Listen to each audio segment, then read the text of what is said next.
Se ha hecho un estudio entrevistando a varias personas, preguntando especialmente qué cree la gente que es Jesús. ¿Quién cree la gente que es Jesús? Y oiga lo que respondieron.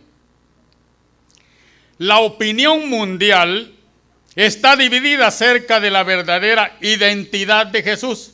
Muy diferente. Para millones de personas no cristianas, Él fue solamente un buen hombre. Ayudaba a los demás, se condolía del dolor, tocaba a los enfermos, sanaba a los paralíticos, y eso era todo Cristo. Eso es lo que muchos creen acerca de Jesús. El mejor hombre que jamás ha vivido en este mundo. Para los cristianos es el Dios encarnado. Es difícil llegar a creer que Jesús es Dios y es hombre. Hermanos, nosotros deberíamos de sentirnos orgullosos, porque tener en el cielo a un Cristo que es hombre y que es Dios, eso es maravilloso. Imagínense ustedes, al regreso de Cristo, y que podamos poder convivir con Él en la eternidad, y los ángeles vean a ese Dios hombre, igual que nosotros hombre, y ellos se maravillan, ¿por qué Dios es como ellos y no es como nosotros? Porque la Biblia dice que Dios hizo al hombre como a su imagen y semejanza, pero a ningún ángel dice que se parece a Dios. Dios es, hermanos míos, el reflejo real de los seres humanos. Y para otros, Él es nada más que una leyenda, una figura mitológica. ¿Es Jesús solo un hombre o es Jesús Dios? Oigan nomás los estudiosos de la Biblia y investigadores teólogos lo que han descubierto. Oiga bien, para el artista, Jesucristo es el codiciable.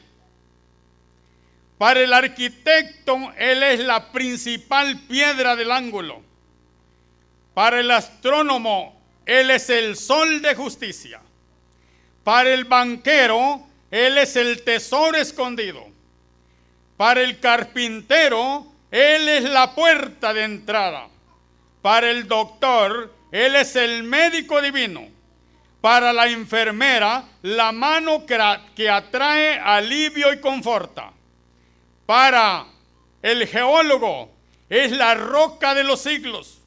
Para el horticultor, es la vid verdadera. Para el joyero, es la perla de gran precio. Para el periodista, Él es las buenas nuevas de gran gozo. Para el filántropo, Él es el don inefable. Para el filósofo, Él es la sabiduría de Dios. Para el florista, Él es la rosa de Sarón. Para el ferroviario, Él es el camino, la verdad y la vida. Para el escultor, Él es la piedra viva. Para el estadista, Él es el deseado de todas las naciones. Para el panadero, Él es el pan de vida. Para el trabajador, Él es el descanso maravilloso. Para el biólogo, Él es la vida. Para el predicador, Él es la palabra de Dios. Para el estudiante, Él es el gran maestro. Oiga, qué interesante está esto. Para el maestro, Él es la fuente del conocimiento. Para el juez, Él es el único juez eterno y verdadero. Para el teólogo, es el actor y consumador de la fe. Para el abogado, es el consejero y legislador. Para el agricultor, Él es el sembrador y el señor de la mies. Para el constructor, Él es el fundamento eterno y estable. Para el cristiano, Él es el Hijo de Dios, el Salvador, el Redentor y el Señor de señores y Rey de reyes. Y para el pecador, Él es el Cordero de Dios que quita el pecado del mundo. Qué maravillosa investigación que han hecho, ¿verdad? Hay gente que se preocupa por engrandecer a Cristo. Y nosotros debemos sentirnos orgullosos al concederle a Cristo todos estos maravillosos atributos, porque Él los merece. Ahora la pregunta es, ¿pero quién es Cristo para usted? ¿Quién es Cristo para mí? ¿Es únicamente un hombre bueno, un filósofo, un profeta, un sanador? ¿O Él es nuestro Dios? Cristo es nuestro Dios. Y vamos a leer en la palabra del Señor en Miqueas el capítulo 5 y el versículo 2. Miqueas 5, versículo 2.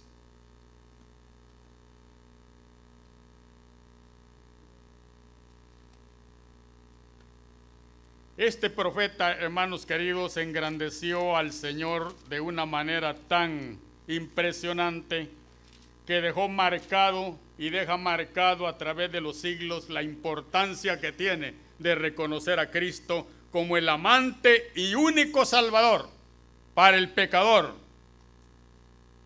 Y dice aquí Miqueas capítulo 5 y versículo 2: pero tú, Belén, Efrata, pequeña para estar entre las familias de Judá, de ti me saldrá el que será Señor en Israel, y sus salidas son desde el principio, desde los días de la eternidad. Oiga, qué interesante.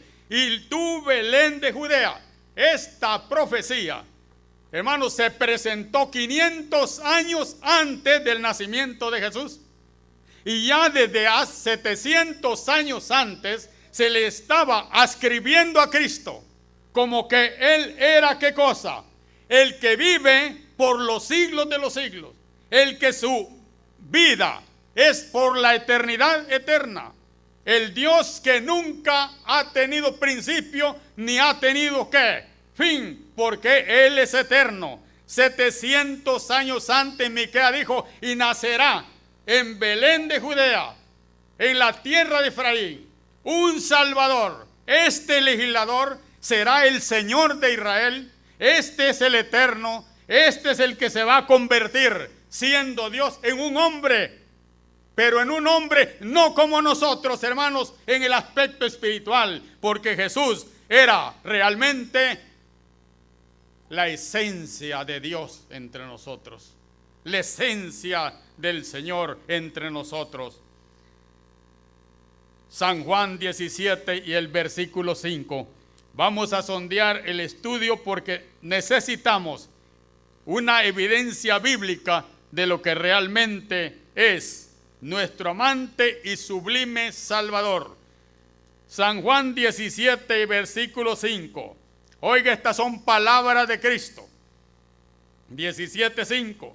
Ahora pues, Padre, glorifícame tú al lado tuyo con aquella gloria que tuve contigo antes que el mundo fuese. Hermanos queridos, cuando miramos a Jesús simplemente como un hombre, como una criatura que nació, estamos realmente desenfocados de la verdad de la palabra de Dios. Cristo, hermanos míos, estuvo con el Padre por toda la eternidad. Estará por toda la eternidad. Y su sueño es que nosotros, todos y cada uno de nosotros, vivamos al lado de Él por la eternidad. En el tiempo de Jesús, muchos no creían que Jesús era Dios.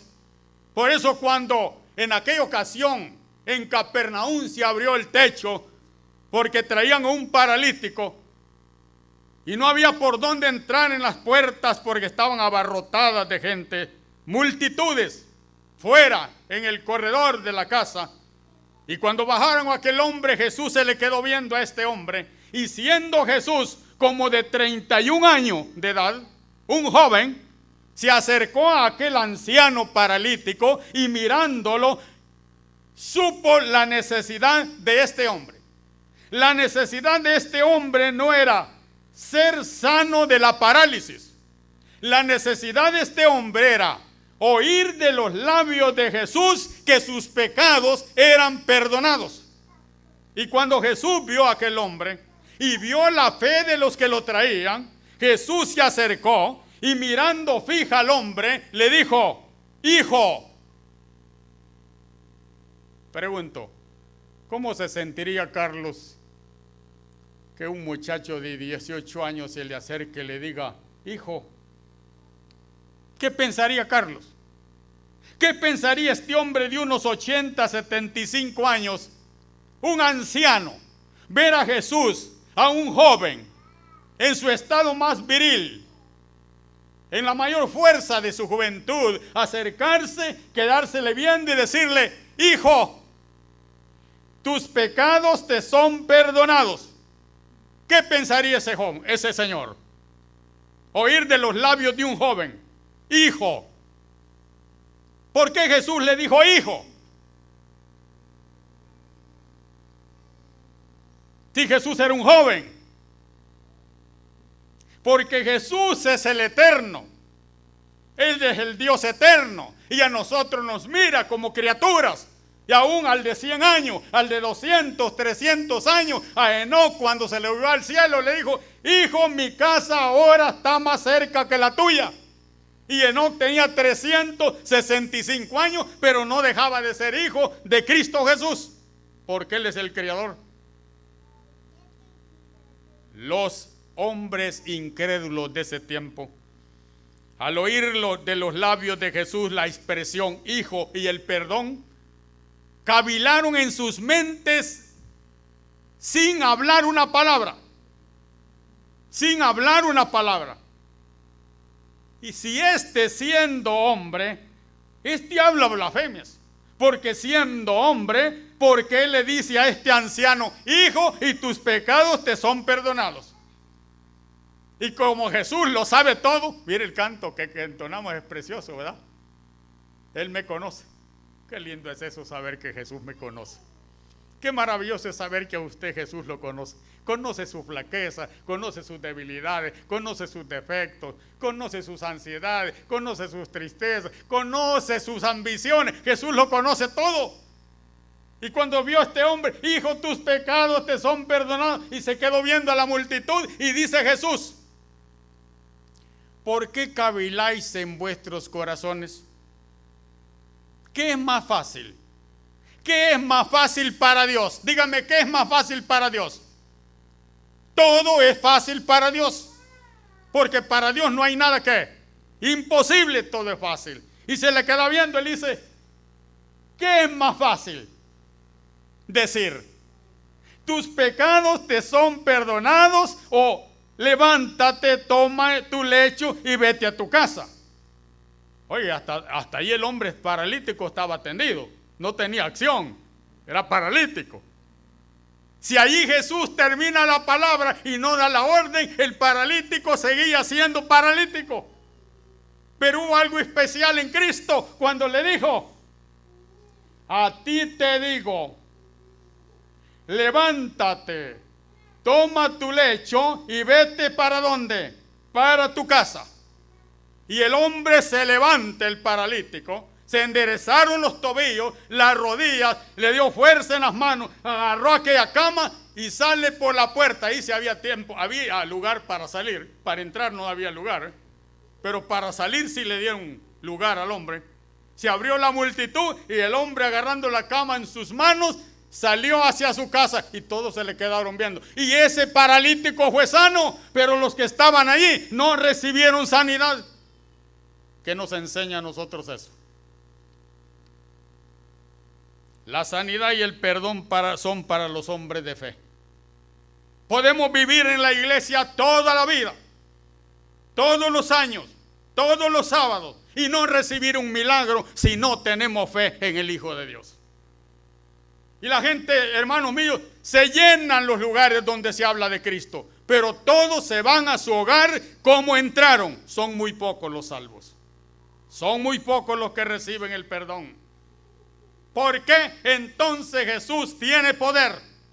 Vamos a ver en el libro de los Hebreos, capítulo 4 y el versículo 15. Hebreos 4:15. Gracias, Carlitos. Qué bonito es ser conferenciante. Antes no había recibido atención.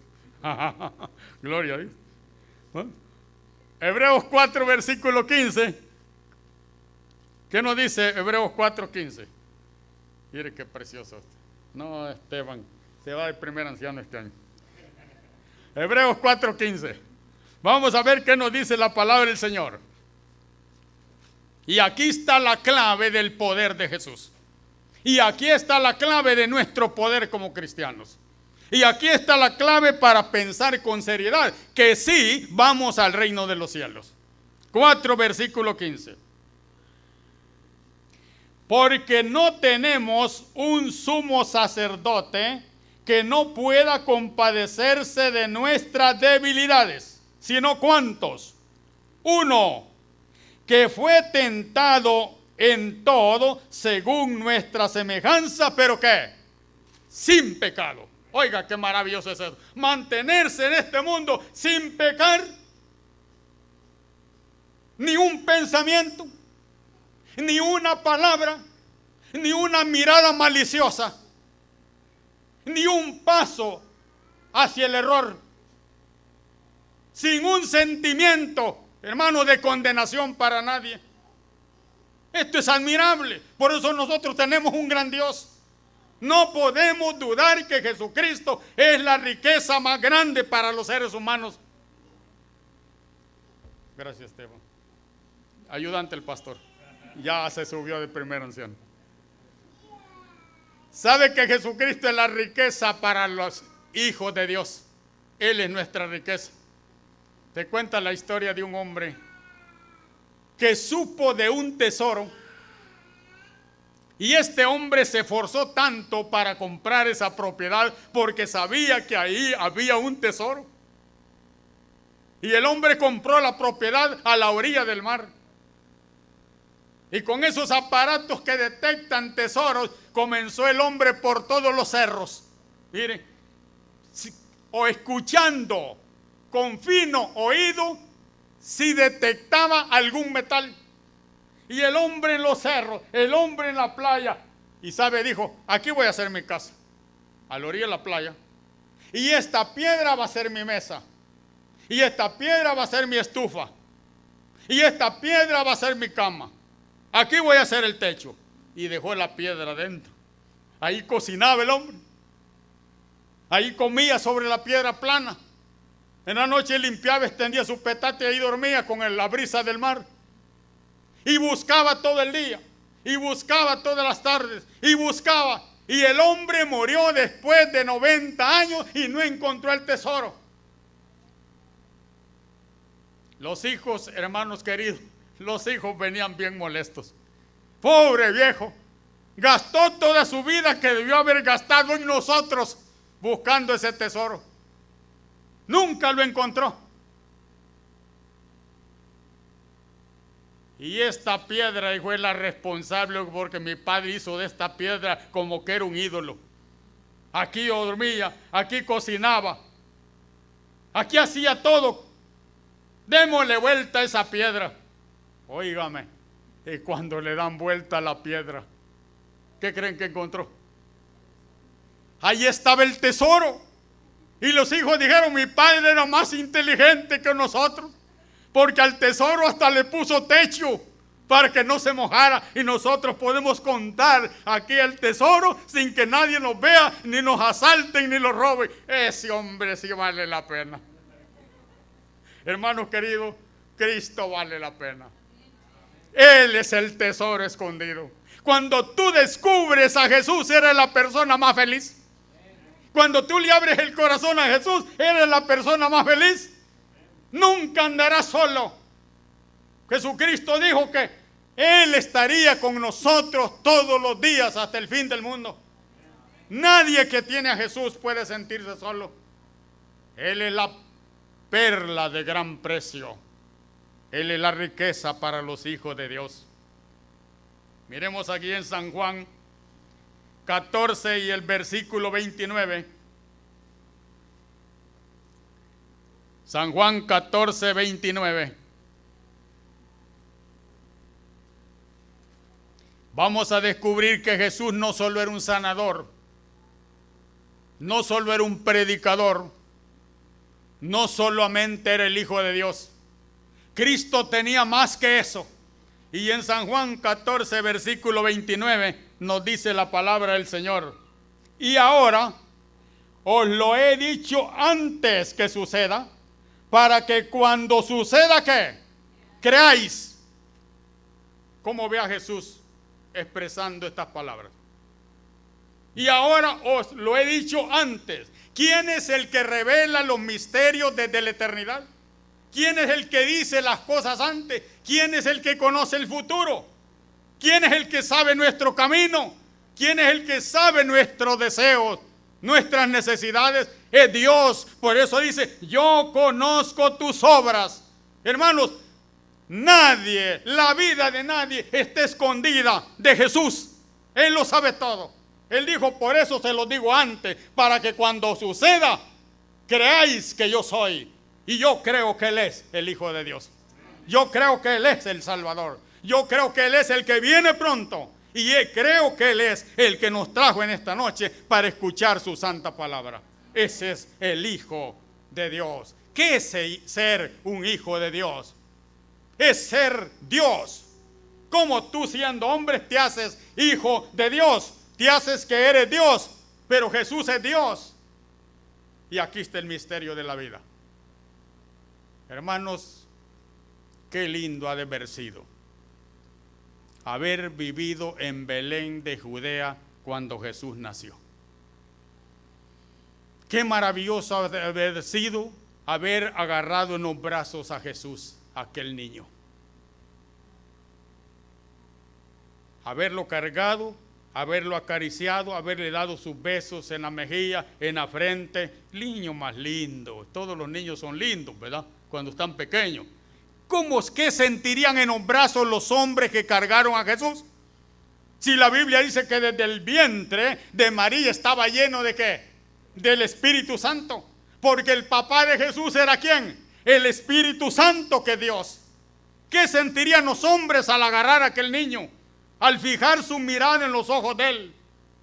Es un gran misterio. ¿Qué sentiría Simeón, el ancianito, cuando llegó al templo a la hora de presentar a Jesús? Y Jesús desprecia al que lo desprecia, y Jesús ama al que lo ama. Los sacerdotes del tiempo de Jesús despreciaban a Jesús. Los escribas despreciaban a Jesús. Pero este hombre apreciaba la venida del Hijo de Dios porque traía salvación. Y cuando lo agarró en el templo, antes que entraran al templo, en la grada, Simeón dijo: préstenme al niño. Y cuando Simeón puso la mirada en aquel niño, y aquel niño se le quedó viendo fijamente a Simeón, él expresa una palabra que yo quisiera y ustedes también decir: ahora, Señor Jehová, puedes despedir a tu siervo en paz, porque mis ojos han visto ¿qué? La salvación de Israel. Oiga, qué maravilloso haber sido ese momento. Qué tremendo haber sido. Quiero decirles que el que presentó realmente a Jesús fue ¿quién? Fue Simeón. Y el sacerdote pasó allí por segunda mano, ¿verdad? Pero Simeón fue, hermano mío, el hombre que Dios había designado para que en el templo lo agarrara en sus brazos y testificara abiertamente ante los adoradores que ese era el Salvador, no solo de Israel, sino mío, suyo y del mundo entero. Qué precioso. Ahora lleguemos. ¿Jesús es hombre o es Dios?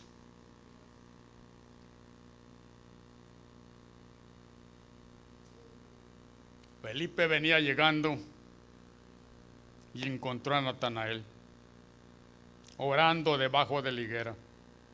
Y le dijo: Natanael, sígueme porque hemos encontrado al Cristo, al hijo de José y de María. Y Natanael, como un ser inspirado, inteligente, espiritual, se le quedó viendo y dijo: ¿cómo es que has encontrado al Cristo si es hijo de José? Y la Biblia dice que el Cristo no es hijo del hombre, es hijo de Dios. Y como no hay más palabras que decir, Felipe le dijo: ven y ve. Qué maravilloso eso, ¿verdad? No quería argumentar, no tenía más que decirle. Ven y ve. Y cuando viene, hermanos queridos, Natanael se le queda viendo a Jesús y dijo a la distancia: este es un verdadero israelita en el cual no hay ¿qué? No hay engaño. Y desde allá dijo Natanael: ¿y desde cuándo me conoces a mí? Y Jesús se puso a sonreír y le dijo: mira, cuando estabas debajo de la higuera orando, yo te estaba viendo. Tú eres el Cristo, el Hijo de Dios. Felipe lo presentó como el hijo de José, pero Natanael, con una palabra, declarándole a Natanael cómo lo había sorprendido, cómo lo había conocido, dijo: tú eres el Cristo, el Hijo de Dios. ¿Dónde ve más sabiduría usted? ¿En Felipe o en Natanael? Así nos ocurre a nosotros. A veces visitamos personas y las traemos a la iglesia y ellos captan más la idea, ellos entienden más la palabra, ellos demuestran más interés del cielo que nosotros que los hemos traído. Y después quedamos medio celosos nosotros. Mire cómo ha crecido. Y yo, ¿verdad? Carlitos cuenta una historia interesante, ¿verdad? Cuando lo visitaron a él para presentar el evangelio, que a su cuñado, ¿verdad? Para su cuñado el interés y que se convirtiera. Y Carlitos era el que menos tenía interés. Y es el que está en el camino del Señor. Entendió el mensaje y está aquí con esperanza de vida eterna. Gloria a Dios. Qué maravilloso es el Señor. Vamos al último versículo. San Juan 20, versículo 28.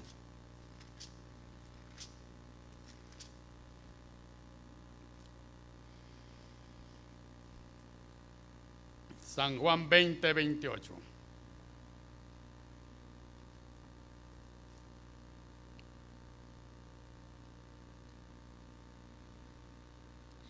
Entonces Tomás respondió y le dijo: Señor mío y Dios mío.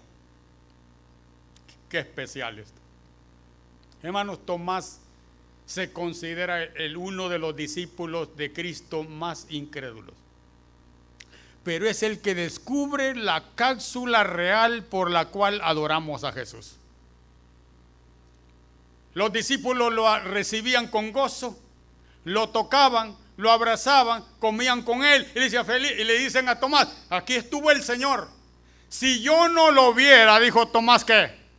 No lo creyera. Si no pongo mi dedo, dijo, en su mano, y si no meto mi mano en el costado y le toco la cicatriz de donde la espada le cruzó el corazón, yo no creo.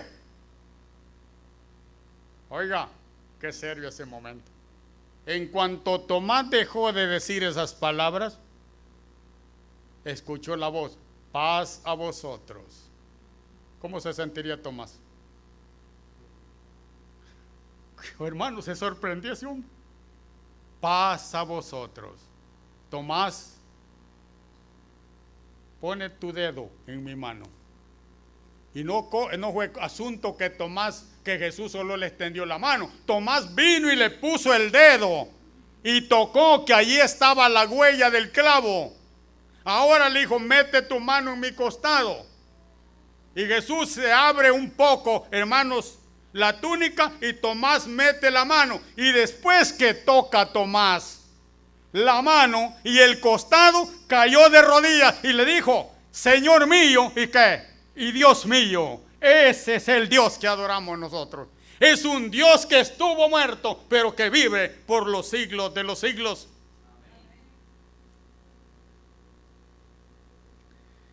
He aquí un hombre maravilloso. Él quiere ser tu mejor amigo. Si le aceptas, Él te acompañará hasta el fin de tus días. Te hará feliz, valiente, victorioso. Él cambiará el vacío en satisfacción.